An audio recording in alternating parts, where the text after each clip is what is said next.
Vamos rezar juntos, em nome do Pai, do Filho e do Espírito Santo. Amém.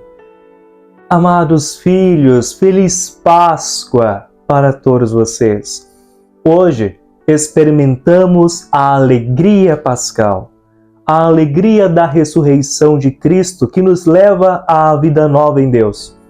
Após uma longa quaresma, chegamos ao domingo da Páscoa, que apesar de tão esperado por nós, na sua realidade histórica, foi uma grande surpresa.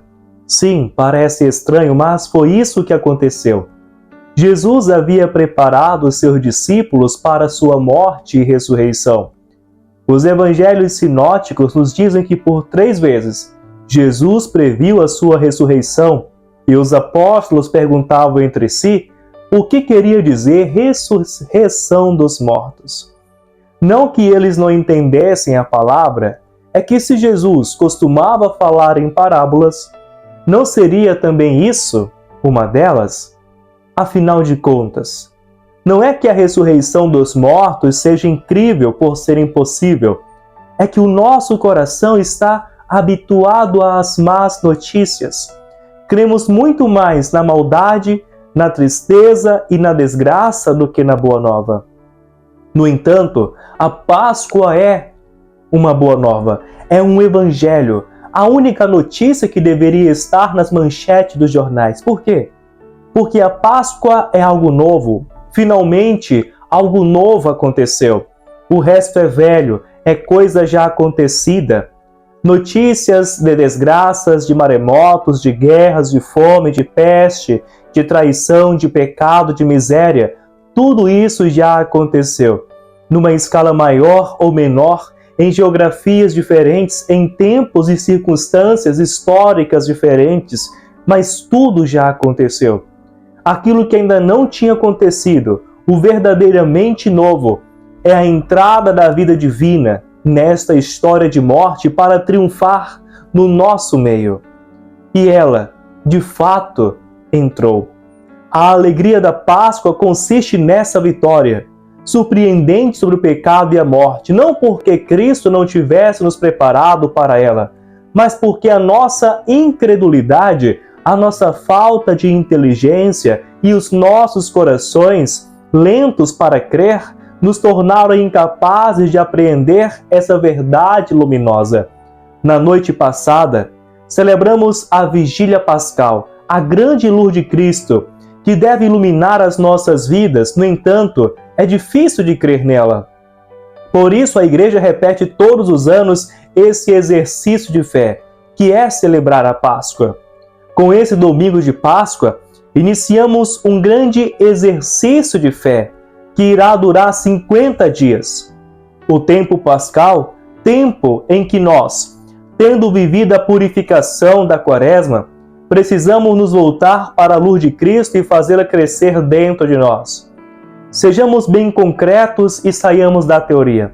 Com a morte de cruz, Jesus nos livrou dos nossos pecados e nós fomos salvos da morte eterna. O sangue dele lavou os nossos pecados, então surgiu em nossa alma uma vida nova, a vida da graça que, plantada qual semente no nosso coração, deve agora crescer até a plenitude. Não se trata de apenas ser salvo, trata-se de, uma vez salvo, tornar-se verdadeiramente santo. Se a quaresma é o tempo de passagem, culminante no Santo Tríduo, do pecado para a vida nova, a Páscoa é o tempo em que essa vida deve dar frutos de eternidade. Uma das maiores misérias na história do cristianismo foi a Revolução Protestante, que é fruto da falta de fé na Páscoa. Alguém deve estar pensando: padre, os protestantes creem sim que Jesus ressuscitou. Aliás, eles ficam pintando em pedras, em estradas: Cristo vive, Cristo ressuscitou. Sim, é verdade, mas Cristo vivo, em seu corpo místico, tem cabeça e membros. Ele e nós, se cremos que Cristo, depois de morto, ressuscitou, também devemos crer que os pecadores, mortos e dignos da morte eterna, podem voltar à vida de graça. Na prática, o que isso significa? que a semente da graça plantada em nossos corações, com a redenção, precisa crescer. E ela não cresce por causa da nossa incredulidade. Sim, nós temos fé, mas pouca. A fé precisa crescer. Creio, Senhor, mas aumentai a minha fé. Para isso serve o tempo pascal. Vejamos primeiro o fundamento histórico dessa realidade. Jesus ressuscitou e como primeira atitude foi ressuscitar a fé no coração dos apóstolos e dos discípulos. No Sábado Santo, a fé sobreviveu somente no coração da Virgem Maria.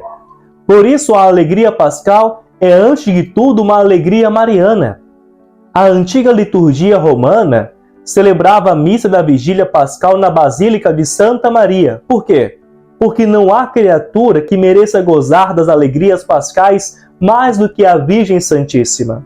Ela, agraciada desde o início, deu à luz numa caverna o Filho de Deus, mantendo-se inviolada a sua virgindade, e hoje contempla o seu filho sair de outra caverna, também inviolada.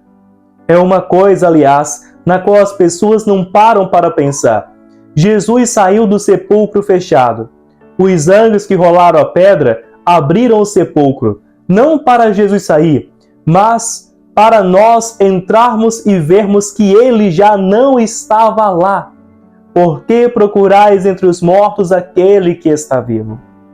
Então, logo Jesus ressuscitou, a Virgem Maria, aquela que sempre creu, viveu a alegria pascal, a alegria da vida nova, que é a vida de Cristo.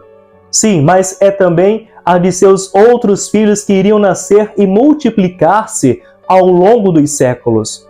Por isso a Igreja canta: Regina Coeli, letare, aleluia. Rainha do céu, alegrai-vos, aleluia. A Rainha do céu se alegra, e a primeira alegria pascal é sim da Virgem Maria. Somente um coração imaculado e cheio de fé como o de Nossa Senhora é capaz de colher os frutos da alegria pascal. Como ainda não somos plenamente capazes disso, temos de crescer na fé. Pois bem, o que aconteceu historicamente? Historicamente, no Sábado Santo, a fé em todo sucumbiu, mas permaneceu no coração de Maria.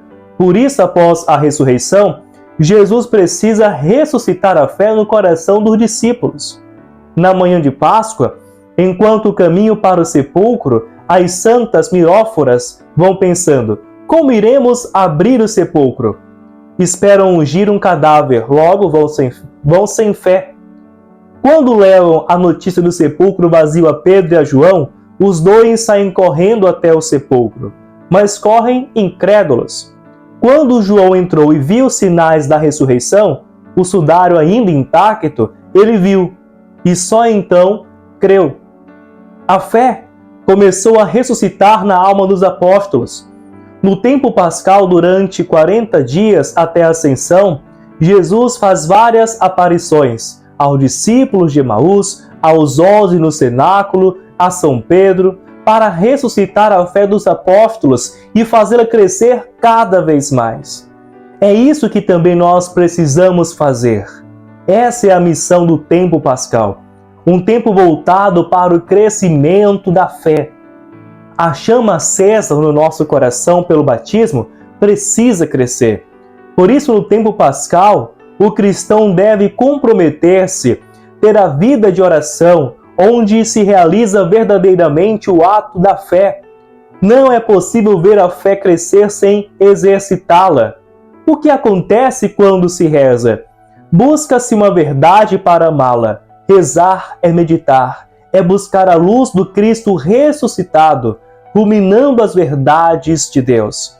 Quando se reza, busca a Cristo ressuscitado, como Maria Madalena no horto. Levaram meu Senhor e não sei onde colocaram. Sim, ele está ressuscitado, mas o fiel quer encontrá-lo. Mostra-me teu rosto. Assim como aconteceu com Maria Madalena, nada o consola, nem mesmo a visão de anjos. Ora, qualquer um de nós, se visse um anjo, sentiria-se consolado, mas para a alma enamorada que quer se unir a Cristo, a presença de um anjo não serve. Levaram o meu Senhor. No tempo pascal, o que precisamos viver é a experiência de Maria Madalena, que tem fé no ressuscitado e busca a união com ele como a esposa busca unir-se ao seu esposo. Louvado seja o nosso Senhor Jesus Cristo, para sempre seja louvado e nossa Mãe Maria Santíssima.